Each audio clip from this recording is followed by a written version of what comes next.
Assalamu alaikum. This is Fahad Mustafa from the platform of Success Motivators.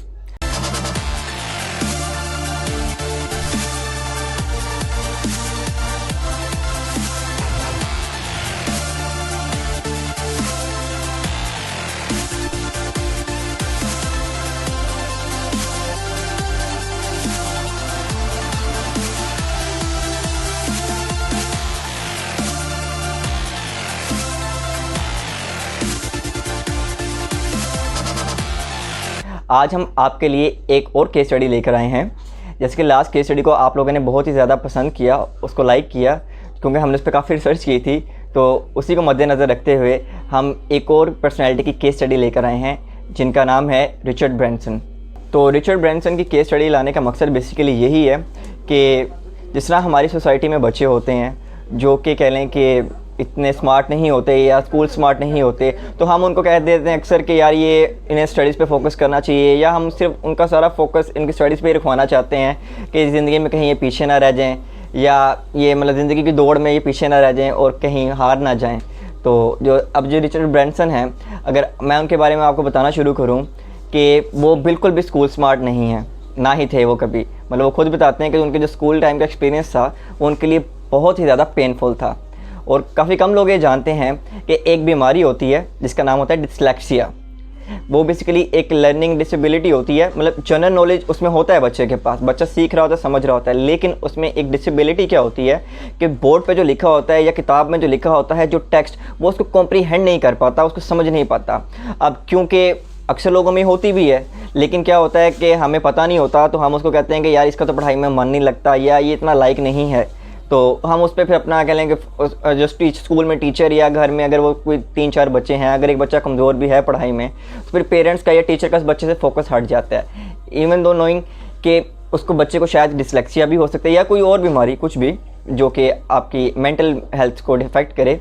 तो इसी तरह जो रिचर्ड ब्रैंसन भी थे, उनको भी डिस्लेक्सिया था। तो वो स्कूल में एक शार्प स्टूडेंट इसी वजह से कभी नहीं रह पाए, दो कि उनकी जनरल इंटेलिजेंस बहुत ज़्यादा थी, उनकी परसुएशन स्किल्स भी बहुत अच्छी थी, लेकिन वो जो स्टडीज़ थी उसमें इतने कह लें कि अच्छे नहीं थे। तो क्योंकि उनका पढ़ाई में मन शुरू से नहीं लगता था, तो उन्होंने सोचा लाइफ में कि मैं स्कूल को जल्दी ही छोड़ दूंगा, मेरे पढ़ाई की तरफ ध्यान नहीं है, तो मैं लिहाजा वो करूंगा जिसमें मैं अच्छा हूं। तो जब उनका स्कूल छोड़ने का वक्त आया, तो कि 16 बरस के थे वो, तो उनके टीचर ने उनके कहा और उनके पेरेंट्स को कि ये जो आपका बच्चा है, इधर हिल एंड अप इन प्रिजन और बिकम अ मिलियनेयर। जो कि उनके केस में दोनों ही बातें सच साबित हुई। वो प्रिजन में भी गए और वो एक मिलियनेयर क्या बल्कि एक बिलियनेयर बन गए। लेकिन उससे पहले उनकी हम कह लेंगे अर्ली चाइल्डहुड पर एक नज़र डालते हैं। रिचर्ड ब्रैंसन जो थे वो बचपन से ही बहुत ज़्यादा शार्प थे और बड़े ही ज़्यादा इंक्विजिटिव थे। मतलब उनको नई चीज़ें सीखना बहुत अच्छा लगता था। उनके जो पेरेंट्स थे वो भी बहुत ही ज़्यादा कह लेंगे एक मेहनती लोग थे और वो कह लेंगे मेहनत करने में बिलीव करते थे। तो उनके जो पेरेंट्स थे उन्होंने बचपन से उनको डिफरेंट लर्निंग एक्टिविटीज़ में इंडल्ज रखा। उनके जो फादर थे वो एक बैरिस्टर थे बाय प्रोफेशन, और उनकी जो मदर थी वो एक एयर होस्टेस थी। तो बचपन में क्योंकि जब उनके पेरेंट्स को पता चला कि इनको डिस्लेक्सिया है, तो उनकी मामा ने क्या किया, उनकी जो मदर थी उन्होंने उनको डिफरेंट चैलेंजेस में कहते से गुजारना शुरू कर दिया। तो इसी तरह एक दफ़ा वो बचपन में जब हॉलीडेज़ में अपनी फैमिलीज़ के साथ गए एक जगह पे हॉलीडे मनाने, तो उनकी जो आंट थी उन्होंने एक चैलेंज दिया उनको। उन्होंने कहा कि अगर तुमने इन छुट्टियों के अंदर स्विमिंग सीख ली तो मैं तुम्हें एक इनाम दूंगी। क्योंकि उनका शुरू से ही कहने के चैलेंजेस उनको पसंद थे, तो उन्होंने वो चैलेंज कबूल किया और कहते हैं कि उन्होंने उसी दिन में उसकी ट्रेनिंग शुरू कर दी स्विमिंग की, और विद इन अ डे उन्होंने वो चैलेंज को एक्सेप्ट किया, उसको फुलफ़िल भी किया और उन्होंने अपनी आंट से वो इनाम हासिल किया। और उसके बाद फिर जब वो 11 बरस के हुए या शायद 9 बरस के, तो उनकी माँ ने उनको एक जॉब दी। उन्होंने कहा कि एक इसी तरह मैं आपको एक पार्सल देती हूँ, आपने इस शहर से 80 किलोमीटर दूर अपने रिलेटिव के घर जाके पार्सल दे कर आना है। सिर्फ उन्होंने उसका जगह का नाम बताया कि कहाँ पे जाना है और उस शख्स का नाम बताया जिसको वो पार्सल देना है। बाकी उन्होंने कहा कि ये तुम खुद ही फिगर आउट करोगे, तुमने किस तरह जाना है, किस रास्ते से जाना है, कितनी देर में पहुँचोगे और उसके लिए तुम्हें क्या क्या चीज़ें दरकार होंगी। तो सफ़र के लिए उन्होंने उनको कुछ सैंडविचेस बना के दिए और एक पानी की बोतल। बाद में उन्होंने कहा कि अगर पानी ख़त्म हो जाए तुम खुद ही रास्ते से भर लेना। तो उन्होंने कहा ठीक है, क्योंकि उनकी माँ ने उनको कहा था। तो वो उसी दिन फिर वो गए, वो साइकिल पे गए और उन्होंने वो 80 किलोमीटर का सफ़र तय किया साइकिल के ऊपर, और उन्होंने वो जो पार्सल था अपने रिलेटिव के हैंड ओवर किया और उसी दिन वो वापस आ गए। तो इससे हमें सीखने को क्या मिलता है? इससे हमें सीखने को ये मिलता है कि जो बच्चों को एक आपको चैलेंजेस से गुजारना चाहिए, ताकि उनके अंदर कहने के उनके जो लर्निंग के जो मसल्स हैं वो डेवलप हों। क्योंकि रिचर्ड ब्रांसन जो थे वो अब एकेडमिकली तो इतने स्मार्ट नहीं थे, ना ही इतने शार्प थे, लेकिन उनकी जो मदर थी उन्होंने उनको इतने चैलेंज से गुजार दिया हुआ था कि अब उनको हर चैलेंज आसान लगता था। फिर स्कूल छोड़ने के बाद उन्होंने ये ज़िंदगी में तहैया कर लिया था कि मैं जो ज़िंदगी में भी करूँगा वो अपना ही करूँगा, चाहे वो जितना ही ज़्यादा चैलेंजिंग क्यों ना हो। तो उन्होंने अपने एक दोस्त के साथ मिलकर एक मैगज़ीन का आगाज़ किया। उस मैगज़ीन का नाम था स्टूडेंट्स मैगज़ीन।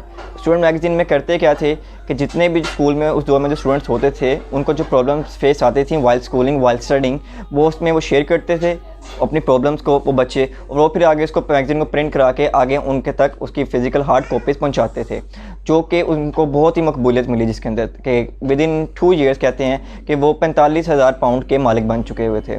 तो उनको काफ़ी सक्सेस मिली उससे। लेकिन उनको एक शुरू से ही चैलेंजिंग, क्योंकि उनका एक ग्रोथ माइंडसेट था, तो उन्होंने कहा मैं इससे भी आगे कुछ करना चाहता हूँ।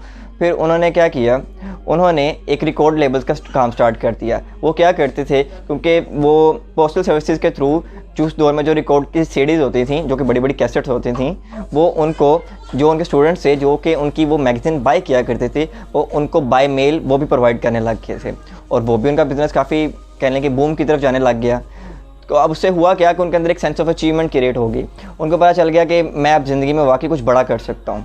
तो दोस्तों, रिकॉर्ड लेबल्स भेजने के बाद उनको काफ़ी ज़्यादा सक्सेस मिली, क्योंकि उस दौर में म्यूज़िक जो था वो अपनी ग्रोथ की तरफ था, और जितने उस टाइम के जो नेटिव बैंड्स थे जिस तरह के rock bands and pop bands, उनको बहुत ही ज़्यादा मकबूलियत हासिल हो रही थी।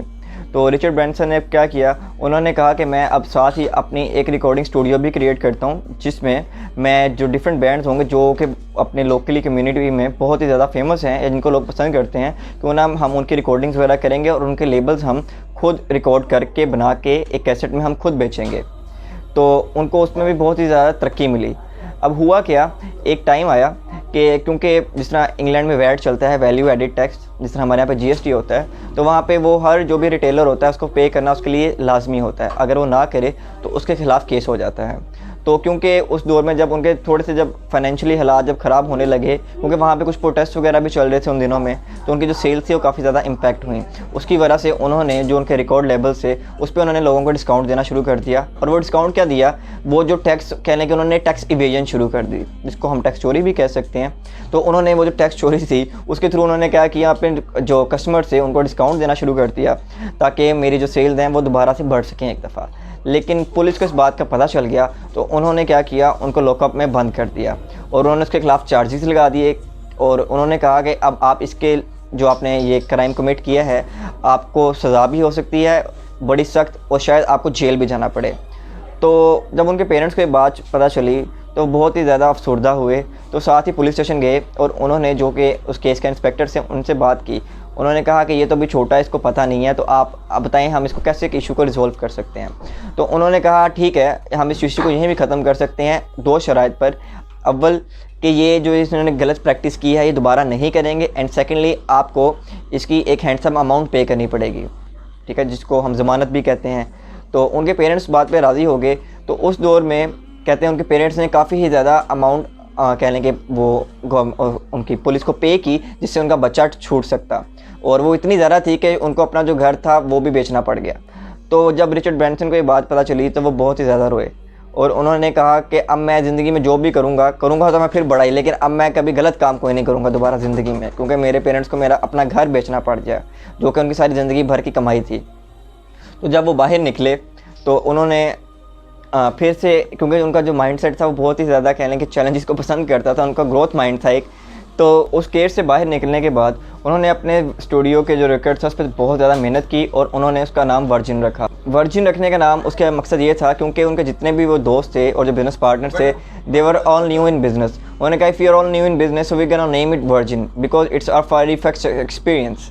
तो उन्होंने उसका नाम वर्जिन रखा, और उसके बाद उनको बहुत ही ज़्यादा सक्सेस मिली, क्योंकि उन दिनों में जो भी बड़े बैंड्स हैं उन यूके के, वो सारे ही सारे उनके पास आने लग गए, अपने रिकॉर्डिंग करवाते थे और उनके थ्रू अपने जो रिकॉर्ड्स थे वो बेचते थे, अपनी कैसेट्स वगैरह बेचते थे, एल्बम्स वगैरह। इसकी वजह से वो जो उनका बिज़नेस था वो यूके के गली गली तक मशहूर हो गया और उन्होंने काफ़ी ज़्यादा इसकी ब्रांचेस खोल दी और उन्होंने इवन अपने स्टोर लॉन्च कर दिए जहाँ पर आपको वो रिकॉर्ड्स वगैरह मिलते थे।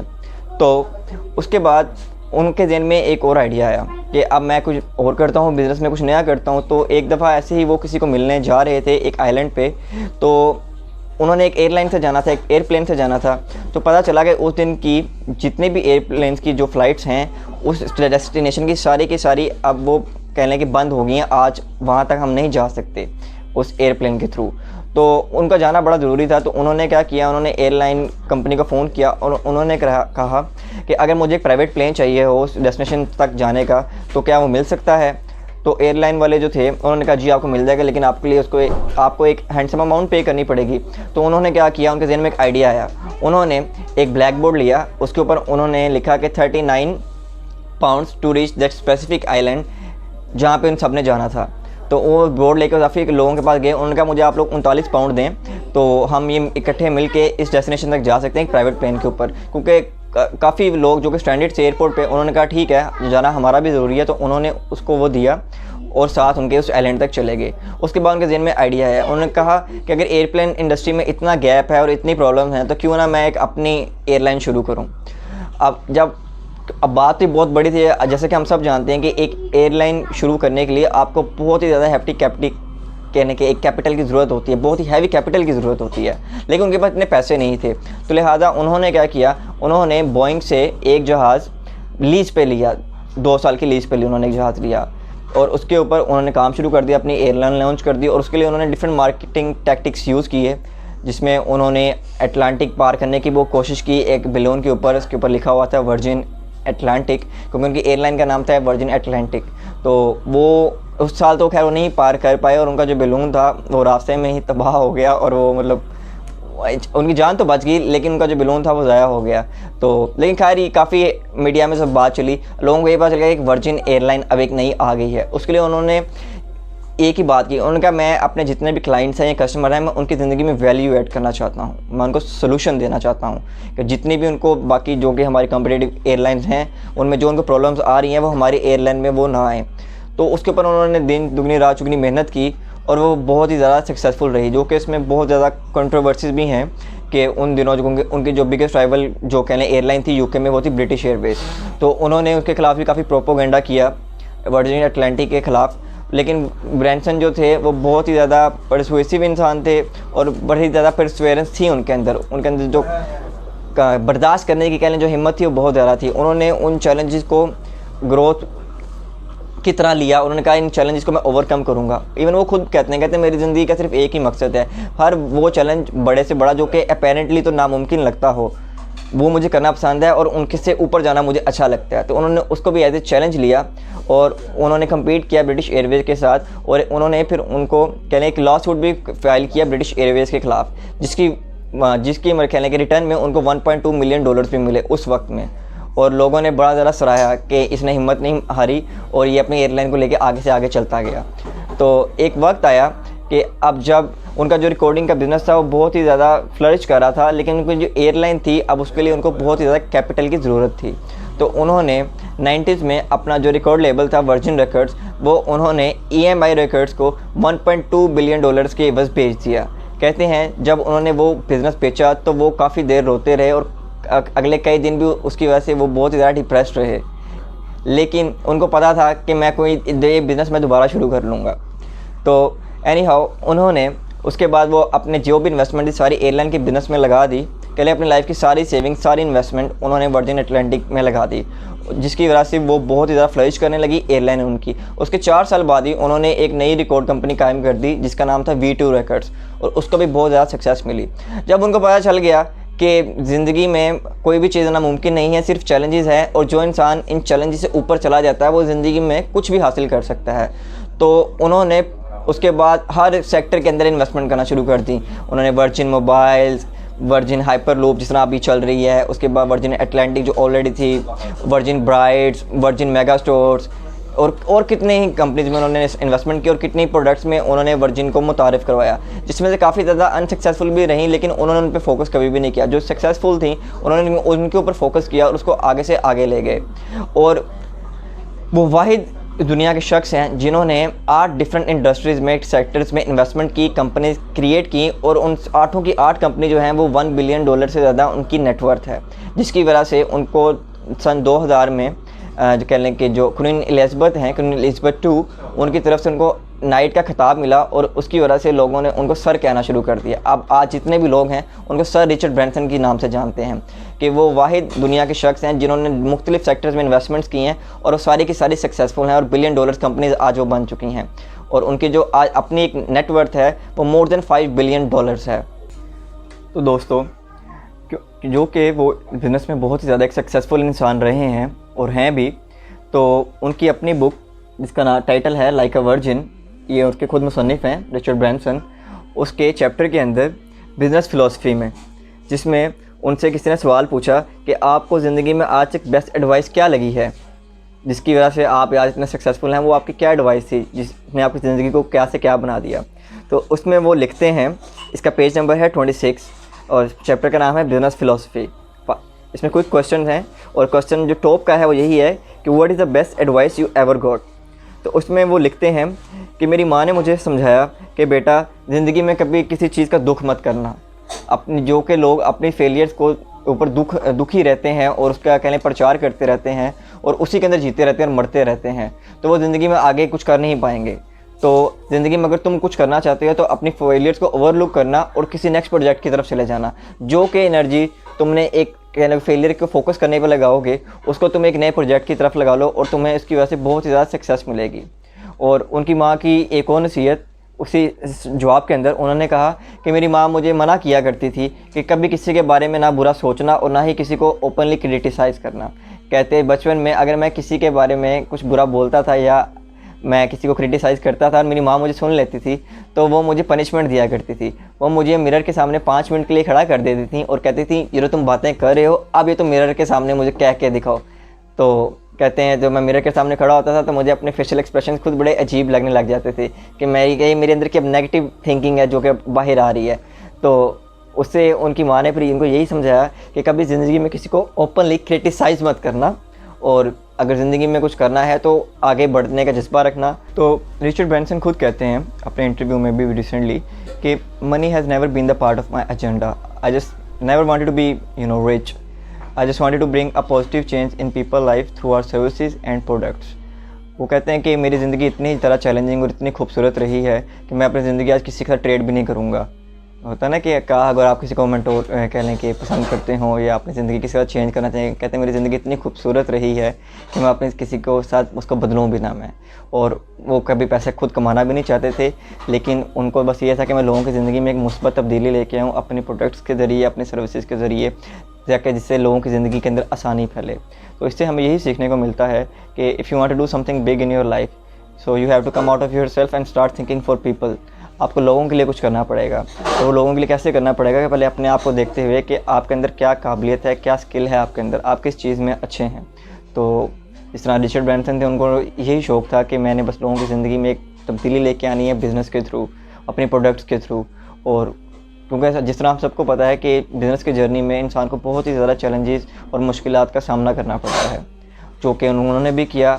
उनके कितने ही ज़्यादा आज तक उनके केसेस थे और कितने ही ज़्यादा उनकी प्रॉब्लम्स थी लाइफ में, लेकिन उन्होंने कभी हार नहीं मानी और वो हमेशा ही परसिस्टेंट रहे अपनी ज़िंदगी के साथ, अपने मामलात के साथ। तो हमारा भी पैगाम आपको यही है कि अगर आप ज़िंदगी में कुछ करना चाहते हैं तो लिहाजा आपको कुछ अपना सोचते हुए साथ, लेकिन पहले अगले का भी सोचना पड़ेगा कि आपके अंदर टैलेंट है किस चीज़ का और आपको कैसे लेवल बेस्ट पे परफॉर्म कर सकते हैं। जज़ाकल्लाह। Like, share, press the bell icon and follow us on Instagram. Follow us on Facebook, our website and subscribe us. Any questions, comments in below. Contact these numbers. Thank you.